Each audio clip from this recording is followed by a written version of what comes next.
Hey there, subscribe to my channel, and also press this bell icon so you never miss any new updates, cause whenever we upload new video you will get a notification on your phone.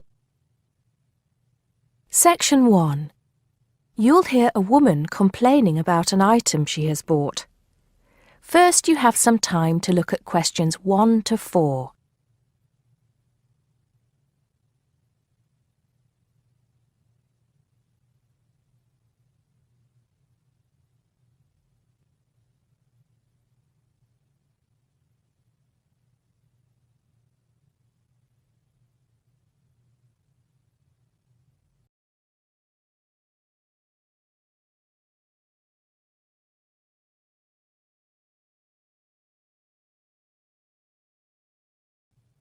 Now we shall begin.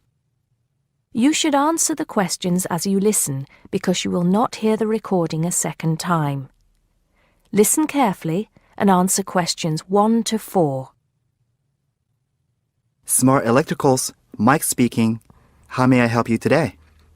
Good morning. I'm calling to complain about an item I recently purchased from your company. I'm not happy with it. Oh, I'm really sorry to hear that. I'll take you through the company's complaints procedure. I'll need to retrieve your files from our records so that we can discuss the problem properly and find a solution. I'll need to take some details from you first. Is that okay? Okay, but I don't have a lot of time. Will it take long? Not long, madam. Can I first take your name? Yes, it's Susan Yorke. Y-O-R-K-E. Okay. Can I have the address, please? Yes, it's Flat 1, 25 Alpine Avenue. That's A-L-P-I-N-E Avenue, Harchester. The postcode is HA6 5LD. Okay. Next. Could you give me your telephone number? Preferably one that we can call you on during normal working hours. Well, the home one is 01734 525 268. But you're only likely to catch me on that number in the evenings. I usually have my mobile phone with me during the day, though. It's probably best to take that number then. All right. My mobile number is 0781 233 452. And do you have the order reference number on you, by any chance? Well, I have the receipt that the camera came with in front of me. Ah, good. Which number is it? It's a bit confusing. It should be the 7-digit number on the top left corner of your invoice. Let me have a look. I need my glasses. Found it. It's DMX8443. Thanks. Now, when did you purchase the item? Well, the camera was delivered last Monday, on the 1st of February. I ordered it online about 2 weeks before that, but I can't remember the exact date. If you have another look on the invoice receipt, the date should be there. Oh, yes. Here it is. January the 15th. Okay, I'll make a note of that. So, the item is a digital camera? Yes, it's the Aqua PowerShot model in silver. Thank you. Did you take out any kind of insurance when you bought it? Well, no, it was on special offer. I didn't need to pay any extra for the insurance because it came with a special 4-star policy. Well, it means you're fully covered for at least another 3 years. Before you hear the rest of the conversation, you have some time to look at questions 5 to 10.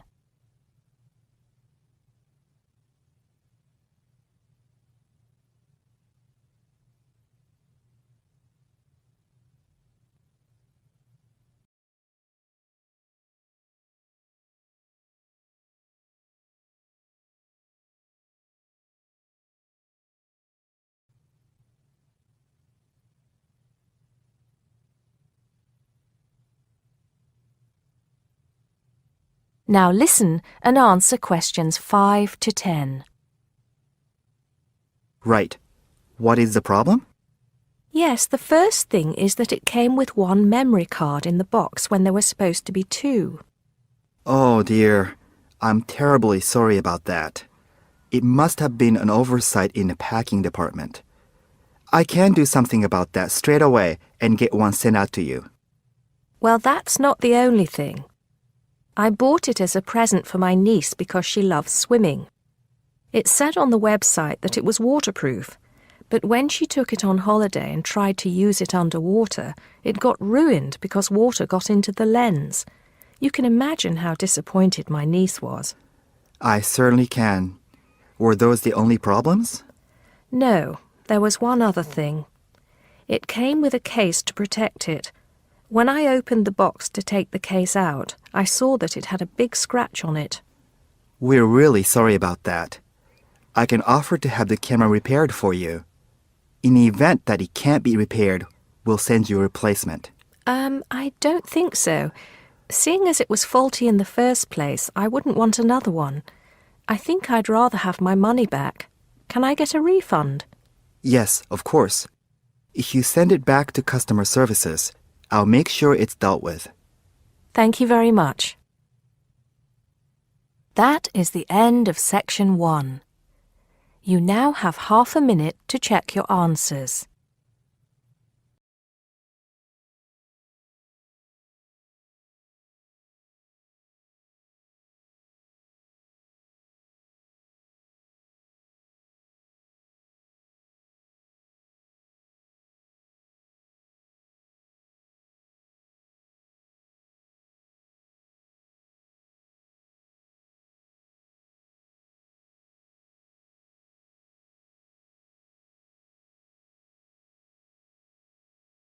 Section 2.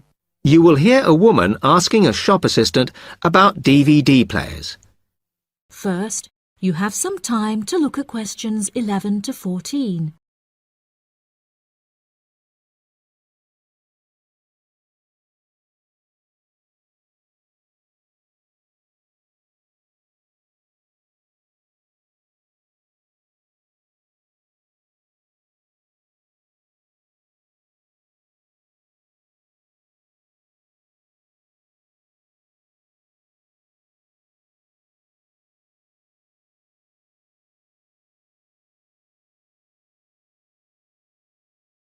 Now listen carefully and answer questions 11 to 14. Hello, I'm interested in buying a DVD player. Can you help me, as I don't know very much about them? Of course. We sell quite a range.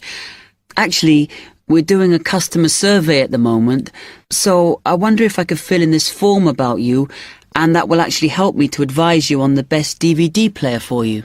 Oh, okay. First of all, your occupation. Student. Okay. Then, have you already got a DVD player? No, I've never had one before. Uh-huh. And how much do you think you want to spend on a player? I'm not sure, really, but I have got a budget. My friend said I should allow about £100, but I can't afford over £85, so that's what I'm working on. Mm-hmm. And do you watch DVDs very often? Depends what you mean by often. I don't know what the norm is. Is it about 2 a week? I suppose I watch 3 a month. That's enough for me. Yes. What sort of films do you like watching then? Action movies? Not really. Oh. My boyfriend always insists we watch science fiction movies, but I prefer thrillers. Something to get your teeth into. Okay, just one more. Do you watch other DVDs? Ones that are not films, like music or something? Not much, because I don't want to spend the money on something I can watch on TV, but I occasionally rent out comedy programs, and I fight with my boyfriend over all the sports DVDs he watches. Before you hear the rest of the programme, you have some time to look at questions 15 to 20.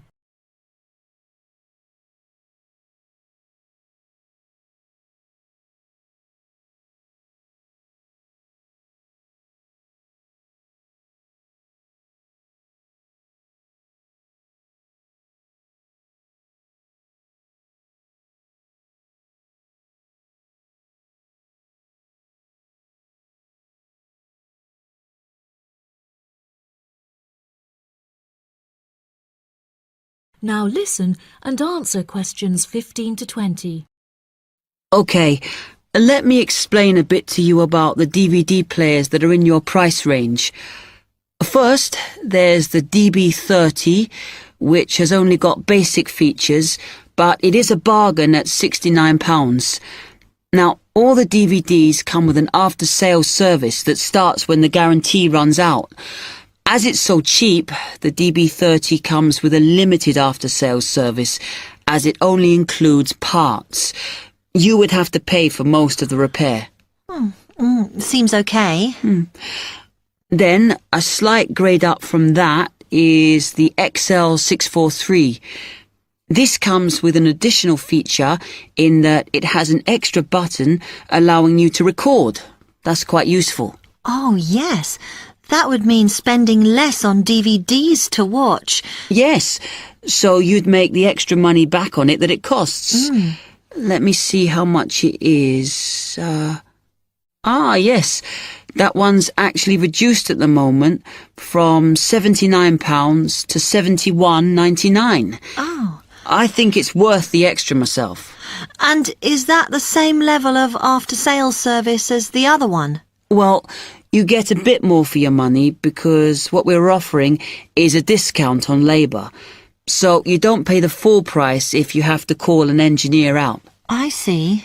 Then the last one is this Tri-X24. It's a very good player, and you can use it to listen to your CDs as well as watch DVDs. It looks nice, but I bet it's expensive. No, it's not top of the range. Let's see. Yes, it's £94. But what you have to remember is that that includes insurance, so you don't have to pay extra for that. And it comes with a guarantee that's valid for 3 years, as opposed to the usual one. What do you think? Maybe.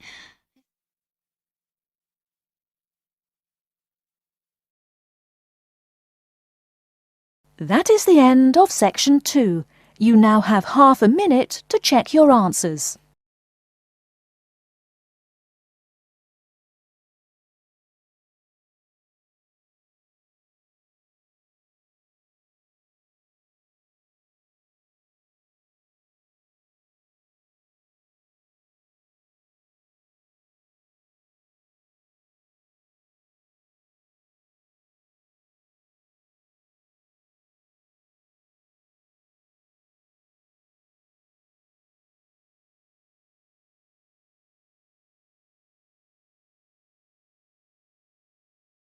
Section 3. You are going to hear an introduction to the facilities and regulations of the main university library. You will hear 3 different speakers describe different aspects of the library. First, you have some time to look at questions 21 to 24.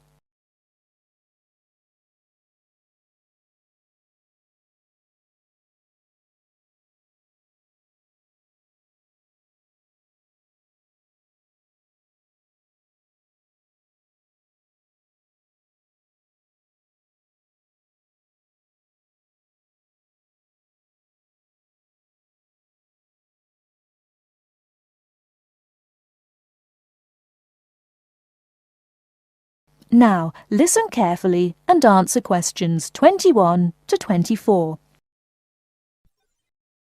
Hello, my name's John Giles. It's good to see you all here for this part of your orientation to the university. Libraries can be complicated and frightening places for new students, and my job's to make you feel welcome, show you how you can find your way around, and introduce you to people who can give you further information and advice about using the library. I'll give you a general introduction to the printed materials. Then Susie, who you will meet in a few minutes, will talk about our multimedia services. And finally, Jonathan Freeland, our head librarian, will outline the rules and regulations you must observe as library users. First, though, on behalf of my colleagues and myself, I want you to know that we are all at your service. Unlike many libraries, we insist that all our librarians have an additional qualification in at least one of the subjects taught in the university. You will find librarians who are specialists in science, social sciences and humanities. Most of our staff are also currently doing research and thus up to date with the periodical and internet literature, as well as the books. The second advantage we enjoy here is that all our books and periodicals are available from this building. Some of them have to be ordered from our underground stores, known as the stacks, but you don't have to visit more than one building to find the materials you need. This is because we are purpose-built. Now, how do you find your way around? As you no doubt saw in the entrance hall, there is a plan of the library showing you where the books and periodicals can be found for any particular subject. We keep the books and periodicals for each subject on the same floor, so for instance, environmental sciences are colour-coded green and are housed on the ground floor towards the front.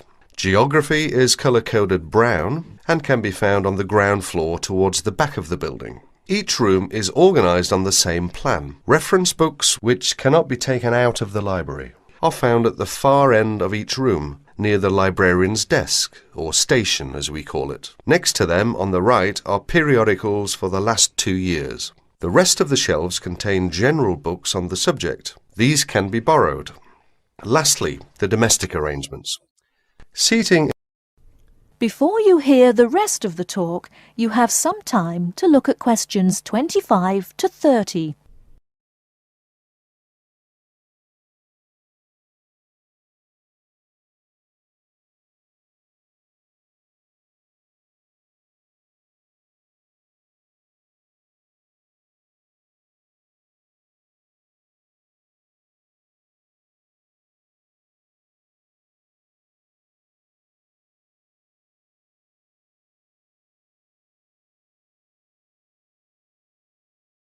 Now listen and answer questions 25 to 30. The library is of two kinds: rectangular tables for up to 6 people and individual study booths known as carols. No, not Christmas carols. At every seat there is a PowerPoint for a laptop computer. There is also a panel which lights up to tell you when a book you have ordered is ready for collection from the librarian's desk. After all that hard work, you'll be ready for something to eat. And there are slot machines on every floor where you can buy food and drink. In the basement is a cafeteria where you can order fast food such as pizza, hamburgers, and also fish and chips, salad and fruit. You mustn't bring food and drink into the reading rooms though. Here's Susie Wallace to tell you about the high-tech facilities of the library. Thanks, John. Don't worry, this isn't going to require a degree in systems engineering to get the hang of. Anyway, with computers and audio systems, the best way to learn is by doing. But here's a few tips to get you started. If there's anything else you want to know, each piece of equipment has a manual explaining how to use it, and either I or Elaine, my very capable assistant, will be on hand to get you sorted out. First off, I'd like you all to follow me over to the Multimedia Centre. You have to come through this room to get to it in any case. Then gather round and I'll talk about each piece of equipment as we get to it. Right, here we are. Now, the Multimedia Centre, or MMC for short, houses all the computer facilities you'll need for your degree studies and your language learning. Many of you are studying electronics or similar subjects. We have terrific facilities for learning CAD, computer-aided design, for you non-technies. Some leading companies have donated equipment and state-of-the-art software packages. That's a spin-off from our thriving Industry Links programme. Many of you will be going on for your job experience. But to get back to the point, we have 44 PC terminals and 6 Macs. The Macs are loaded with fantastic software for you, art and design and textile design students. Over here, you can see our 2 widescreen TV monitors. They can receive broadcasts in most Asian and European languages, as well as English. For English language news, we encourage you to use the Student Union TV room, so that those who are learning other languages can use these. Some useful broadcasts come at awkward times, so if you get a note from your academic advisor on a form we'll give you, we can tape up to 2 hours a week for you. In a moment, I leave you to explore on your own, but here's our head librarian to say a brief word about library regulations. Good morning. I'm sorry to sound like a police officer, but there are a few rules we all need to observe for the benefit of everybody. Courtesy to staff and other library users comes high up the list. Second, the security and safekeeping of materials is essential. All library items are electronically tagged. If the beeper goes off as you leave, you must return to the checkout desk. You are not allowed to bring any bags, packages, or outdoor clothing into the reading rooms. You must leave them in the lockers outside in the corridor. You must take reasonable care of library materials while they are in your possession and return them within 2 weeks of borrowing them. Failure to return them on time without a good reason will result in a fine. When you register to join the library, you will get a copy of the full rules and you must sign this to say that you obey them. That is the end of section 3. You now have half a minute to check your answers.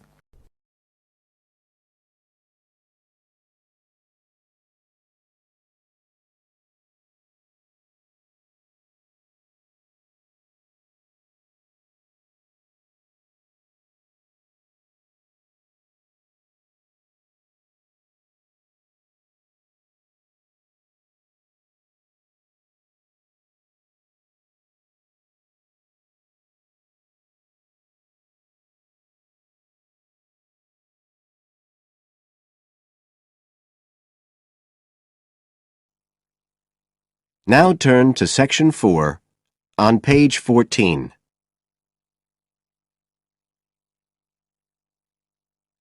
Section 4. You will hear a speaker giving a talk about some recent research about unusual life forms. First, you have some time to look at questions 31 to 40 on pages 14 and 15.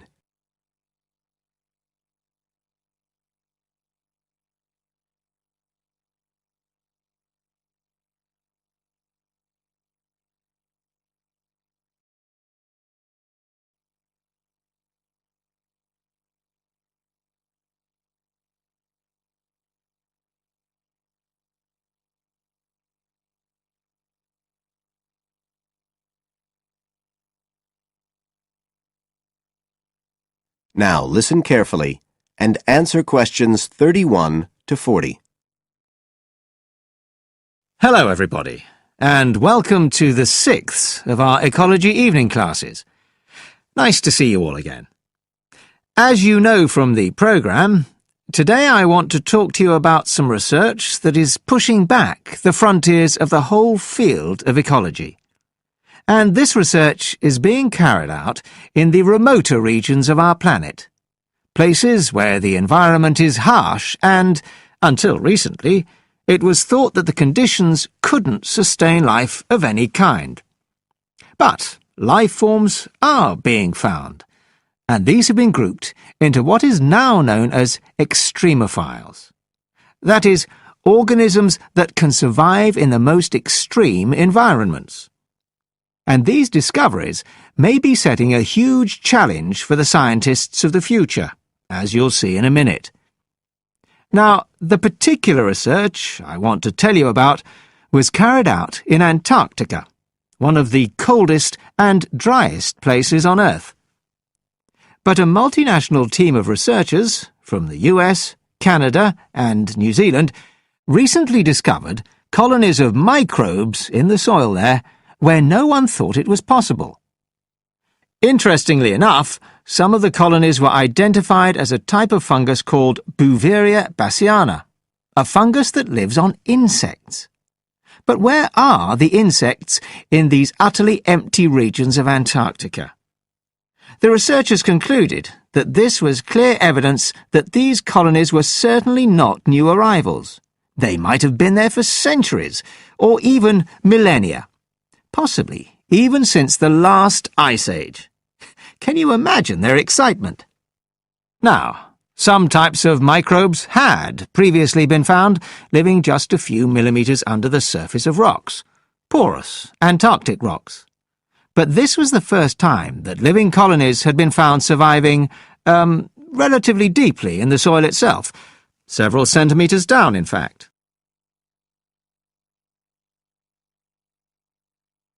So, the big question is, how can these colonies survive there? Well, we know that the organisms living very near the rock's surface can still be warmed by the sun, so they can survive in their own microclimate. And this keeps them from freezing during the day. But this isn't the case for the colonies that are hidden under the soil. In their research paper, this team suggested that the very high amounts of salt in the soil might be the clue, because this is what is preventing essential water from freezing. The team found that the salt concentration increased the deeper down they went in the soil. But while they had expected the number of organisms to be fewer down there, they actually found the opposite. In soil that had as much as 3,000 parts of salt per million, relatively high numbers of microbes were present, which seems incredible. But the point is that at those levels of salt, the temperature could drop to minus 56 degrees before frost would cause any damage to the organisms. This relationship between microbes and salt, at temperatures way below the normal freezing point of water, is a really significant breakthrough. As you all know, life is dependent on the availability of water in liquid form, and the role of salt at very low temperatures could be the key to survival in these kinds of conditions. Now, the process at work here is called supercooling, and that's usually written as one word, but it isn't really understood as yet, so there's a lot more for researchers to work on. However, the fact that this process occurs naturally in Antarctica may suggest that it might occur in other places with similar conditions, including on our neighbouring planet, Mars. So, you can start to see the wider implications of this kind of research. In short, it appears to support the growing belief that extraterrestrial life might be able to survive the dry, cold conditions on other planets after all. Not only does this research produce evidence that life is possible there, it's also informing scientists of the locations where it might be found. So all of this might have great significance for future unmanned space missions. One specialist on Mars confirms the importance of the interaction. That is the end of Section 4. You now have half a minute to check your answers.